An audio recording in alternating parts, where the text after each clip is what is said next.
lecture et la deuxième lecture, un mot revient, le mot assurance.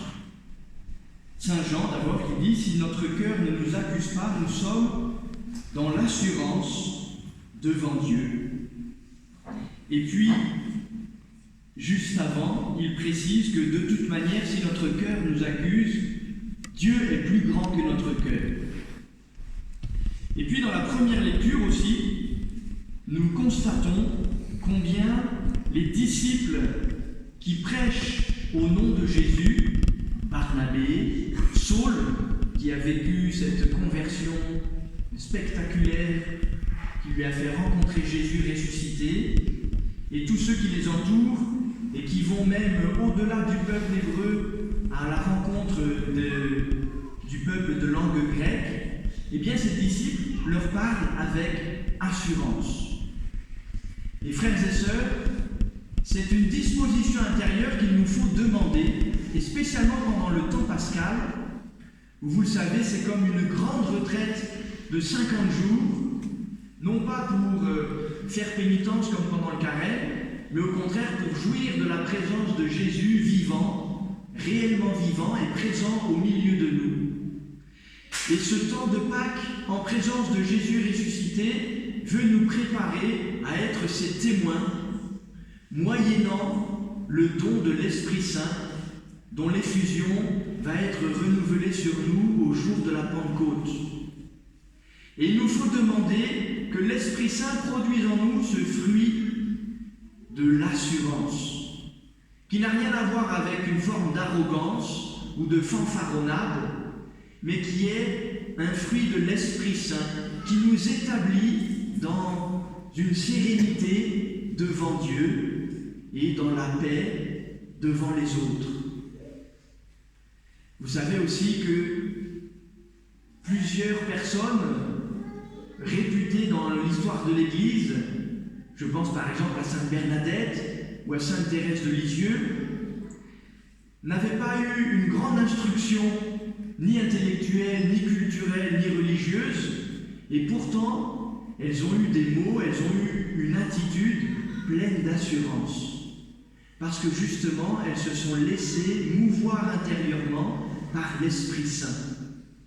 Alors, frères et sœurs, demandons comme première grâce de ce dimanche de recevoir nous aussi le don de l'Esprit Saint qui nous établisse dans cette belle attitude à l'égard des autres, qui nous rend témoins paisiblement, joyeusement, d'une manière rayonnante. Peut-être que vous êtes témoins aussi, les parents dont les enfants ont fait leur première communion déjà, ou ceux qui s'y préparent. Quelquefois nous sommes surpris par la sagesse spirituelle de ces enfants. Je me souviens qu'il y a quelques semaines, nous sommes allés visiter une famille et la petite fille qui avait fait sa première communion, alors que lorsqu'elle avait goûté l'hostie, qui, il est vrai, n'est pas des pains les plus savoureux, surtout pour nous Français qui aimons le bon pain, eh bien, la veille de sa première communion, elle trouvait l'hostie plutôt insipide. Et après avoir fait sa première communion, la bouche en cœur, pleine d'assurance, elle disait: ce pain, il a le goût de l'amour. Voyez-vous, frères et sœurs, cette assurance pour témoigner de l'amour de Dieu, c'est le fruit de l'Esprit Saint, c'est le fruit de la présence Jésus, de la présence vivante de Jésus, et c'est ce qu'il nous faut demander les uns pour les autres. C'est ce dont le monde a besoin, et c'est notre mission.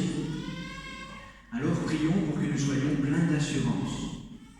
Un deuxième mot qui revient souvent dans la liturgie de la parole de ce jour, dans la deuxième lecture surtout de la lettre de Saint Jean, et également dans l'évangile du même Saint Jean, c'est le mot « demeurer ».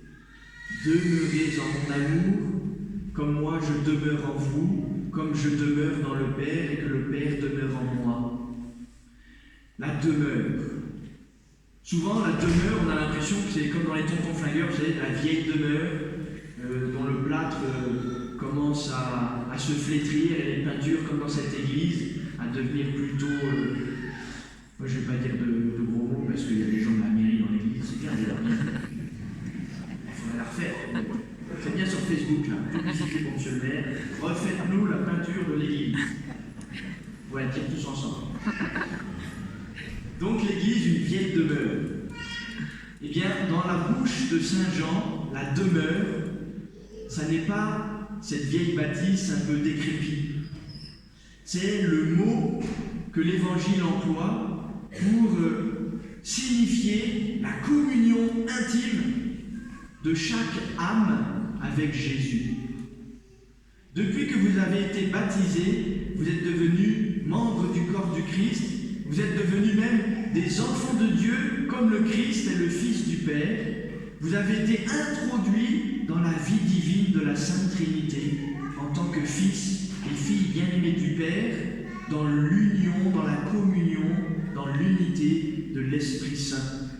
Et toute notre vie chrétienne consiste à jouir et à vivre de cette union, de cette communion d'amour qui circule entre le Père, le Fils et le Saint-Esprit. Et nous y sommes en tant que fils, par Jésus, avec Jésus, en Jésus. Alors, frères et sœurs, et vous les enfants qui préparez votre première communion, Clémence là-bas qui l'a fait il n'y a pas très longtemps, comme sa grande sœur Élise, eh bien, quand vous communiez, quand vous venez à la messe, vous venez pour demeurer en Dieu et pour recevoir sa vie, pour que sa vie vous irrigue comme la sève irrigue les sarments de la vigne et lui donne de porter du fruit. Frères et sœurs, vous êtes des mystiques. Quelquefois, on a l'impression que les mystiques, c'est les gens qui sont gratifiés de grâces extraordinaires, c'est-à-dire qui sortent de l'ordinaire, et on a raison de dire que ce sont des mystiques. Mais pourquoi ce sont des mystiques? Non pas parce qu'ils partent en lévitation dès qu'ils voient un crucifix, ce sont des mystiques parce qu'au sens littéral, mystique, ça veut dire unis, en communion.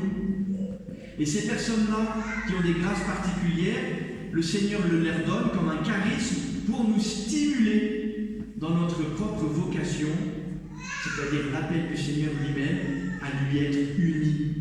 Le mystique, c'est celui qui est uni à Jésus, et avec Jésus, uni au Père et à l'Esprit Saint. Et vous êtes des mystiques, parce que c'est un don de Dieu.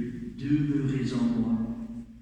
Alors, frères et sœurs, prions pour que le temps de Pâques, et cette semaine en particulier, 5e semaine du temps pascal, nous fasse grandir dans la joie de la communion et nous stimule à soigner notre communion, non seulement notre manière de communier à l'Eucharistie, mais surtout notre manière d'y demeurer. Nous ne pouvons pas partir de la messe comme si de rien n'était, comme quand on a gratté au PMU, qu'on a perdu, on pense en avoir dommage. Non, nous venons à la messe communier à la vie de Jésus.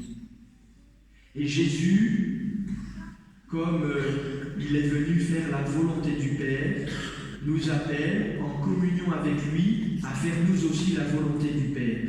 Et la volonté du Père, c'est que nous portions du fruit. C'est le 3e mot de l'Évangile, le fruit. Nous ne pouvons pas être stériles. Alors là, il faut faire attention parce que ça n'est pas à nous de mesurer quel fruit nous portons. Nous ne sommes pas une église de la prospérité visible, matérielle, palpable. Mais nous voulons tout de même répondre à l'appel du Seigneur qui souhaite ardemment que nous portions du fruit et que notre fruit demeure. Alors prions là encore pour que le temps pascal nous renouvelle, ça sonne, je vais bientôt arrêter, que le temps pascal nous renouvelle dans cette vocation à la fécondité spirituelle, qui n'est pas éthérée, qui s'incarne dans nos vies très concrètes, dans ma relation conjugale, dans ma relation de parents, dans ma relation d'enfant, dans mes relations fraternelles, dans mon assurance face au monde. Prions pour que notre communion avec Jésus nous fasse porter du fruit, telle est la volonté du Père. Amen.